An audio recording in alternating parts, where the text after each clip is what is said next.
आज हम स्टडी करेंगे pharynx and oesophagus swelling and peristalsis.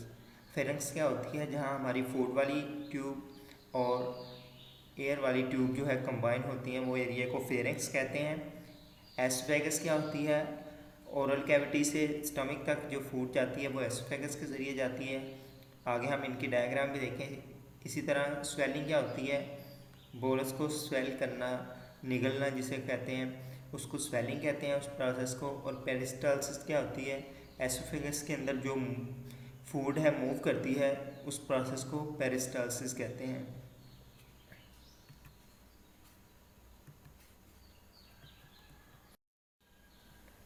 During swelling bolus is pushed to the back of mouth by tongue।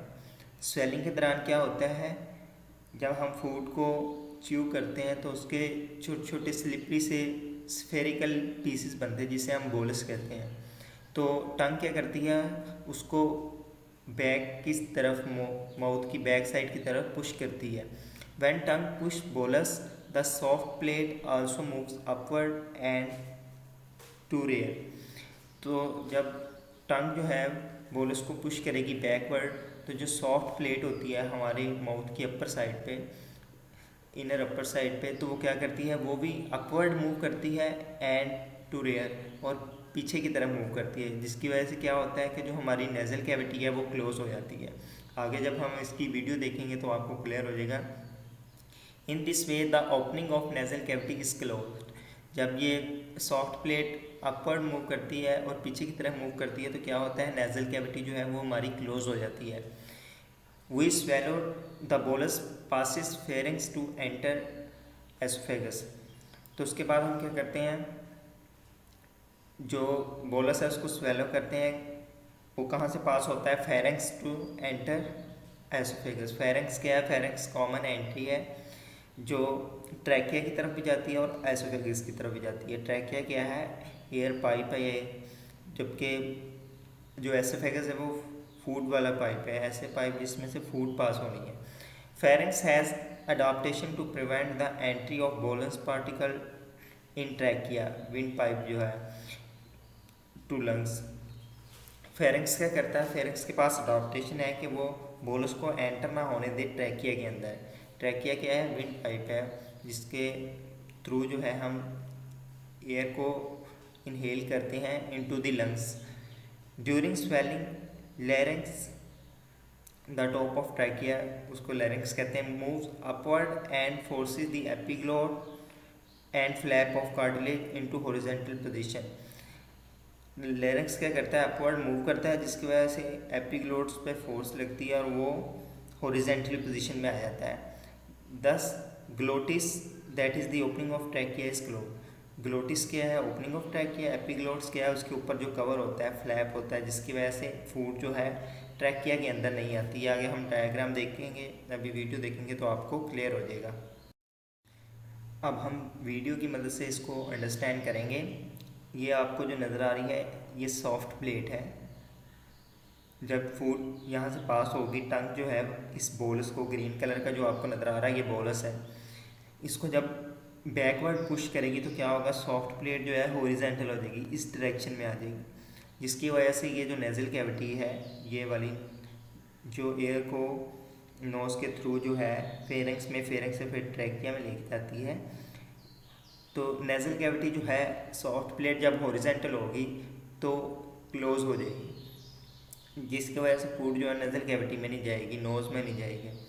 और जब pharynx, pharynx जो है, ये फेरेंक्स है कॉमन ओपनिंग, यहाँ फूड भी होती है और एयर भी आती है, तो इतना एरिया जो है फेरेंक्स है। और ये है ग्लोटिस। ग्लोटिस होती है ओपनिंग ऑफ ट्रैकिया। ट्रैकिया क्या है? विंड पाइप, जो एयर को लेके जाता है लंग्स में। तो जब फूड यहाँ से पास होगी तो क्या होगा? सबसे पहले सॉफ्ट प्लेट क्लोज हो जाएगी।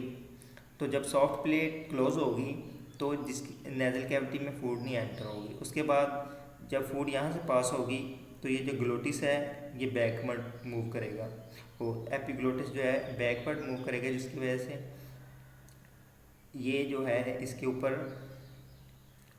एपिग्लोटिस, तो ये हॉरिजॉन्टली हो जाएगा, जिसकी वजह से जो ग्लोटिस है, ग्लोटिस ओपनिंग ऑफ ट्रैकिया, ये क्लोज हो जाएगी। ये अभी हम वीडियो देखते हैं, आपको क्लियर हो जाएगा। ये देखें, सॉफ्ट प्लेट जो है हॉरिजेंटल हो जाती है जब फूड यहाँ से पास होती है, और ट्रैकिया जो है ये भी क्लोज हो जाती है विद द हेल्प ऑफ एपिग्लोट्स। ये एपिग्लोट्स है। तो एपिग्लोट्स क्या करती है, ट्रैकिया की ओपनिंग को क्लोज कर देती है। ट्रैकिया की ओपनिंग क्या है, ग्लोटिस, और जिसकी वजह से फूड जो है ये बैक साइड पे जो पाइप है जिसके थ्रू जो है फूड एसोफेगस में चले जाती है। तो इस तरह ये स्वेलिंग का प्रोसेस है जो टेक प्लेस होता है।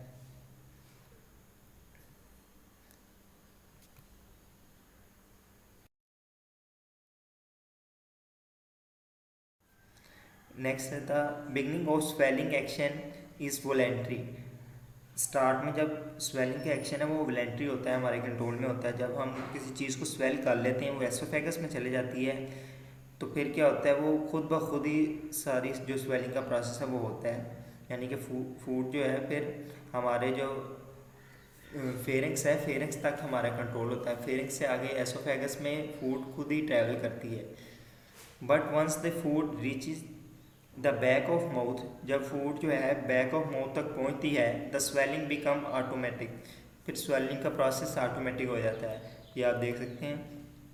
ये हम कोई भी फूड वगैरह जब लेते हैं तो क्या होता है, हम सबसे पहले उसको च्यू करते हैं, स्मॉल स्लिपरी स्फेरिकल पीसेस में कन्वर्ट करते हैं, उसके बाद हम उसे स्वेल करते हैं।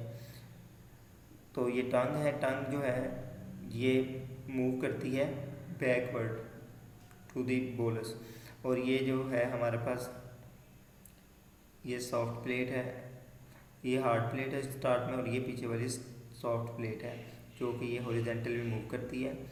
इस तरह जो है हमारे पास ग्लोटिस की ओपनिंग क्लोज होती है। पहले वोकल कॉर्ड्स बंद होते हैं, फिर उसके ऊपर एपिग्लोट्स आके जो है उसकी कवरिंग आ जाती है, जिसकी वजह से जो विंड पाइप है ट्रैकिया उसके अंदर फूड नहीं एंटर होती। जब यहाँ फूड होगी तो इस तरह होगा, और ये एसोफेगस के अंदर चली जाती है।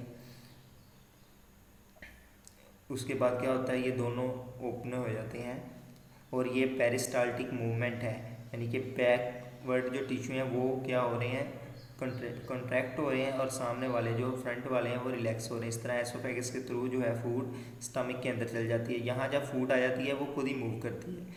यहाँ हम ये वाला एक्शन जो है वोलेंट्री नहीं है, ये ऑटोमेटिक है। वोलेंट्री कहाँ था, माउथ तक जो हमने फूड को स्पेलो किया, इसके बाद यहाँ स्टोमिक तक जो फूड आनी है वो ऑटोमेटिकली आएगी। After being swallowed, food enter the tube called esophagus, which connect pharynx to stomach. तो ये आप देख सकते हैं फेरेंक्स से कनेक्ट कर रही है एसोफेगस स्टोमिक तक, यानी कि ये एक ऐसी ट्यूब है जो फूड को लेके जाती है फेरेंक्स से स्टोमिक तक। ये फेरेंक्स है और ये ट्यूब लेके आ रही है फूड को स्टोमिक तक, इसको हम एसोफेगस कहते हैं। Neither pharynx nor esophagus contribute to digestion and previous digestion action of saliva continue. ना तो फेरेंक्स का कोई रोल है डाइजेशन में, ना एसोफेगस का। तो जो डाइजेशन का प्रोसेस है ये फेरेंक्स है स्टार्ट में एसोफेगस के, और ये एसोफेगस है, यहाँ कोई डाइजेशन का प्रोसेस नहीं होता। लेकिन जो सलाइवा वगैरह फूड में मिक्स है उसका एक्शन जो है कंटिन्यू रहता है। सलाइवा ने क्या करना होता है, स्टार्च वगैरह को डाइजेस्ट करना होता है। In adult human oesophagus is about 25 centimetre long. ये जो एसोफेगस की लेंथ है अडल्ट में 25 सेंटीमीटर होती है, यानी कि 1 फीट से भी कम। 1 फीट में 30 सेंटीमीटर होते हैं, तो ये 1 फीट से 5 cm जो है स्मॉल होती है एसोफेगस अडल्ट में।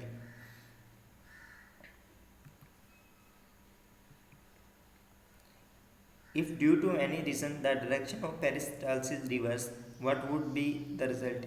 ये पेरिस्टालसिस मूवमेंट जो है डाउनवर्ड है, अगर वो कह रहे हैं कि इसका डायरेक्शन जो है अपवर्ड हो जाए, ठीक है, तो यानी कि इसकी रिवर्स हो जाए, रिवर्स अपवर्ड ही होगी। ये एसोफेगस का जो नॉर्मल पेरिस्टाल्टिक मूवमेंट है वो डाउनवर्ड है। तो इसकी रिवर्स होगी एंटी पेरिस्टाल्टिक, जो कि अपवर्ड की तरफ होगी। तो उसके बाद रिजल्ट क्या होगा, what would be the result? Result ये होगा कि वोमिटिंग होगी। अगर किसी बच्चे को इसमें कोई कन्फ्यूज़न हो, किसी चीज़ की समझ ना आई हो, तो वो पूछ सकता है।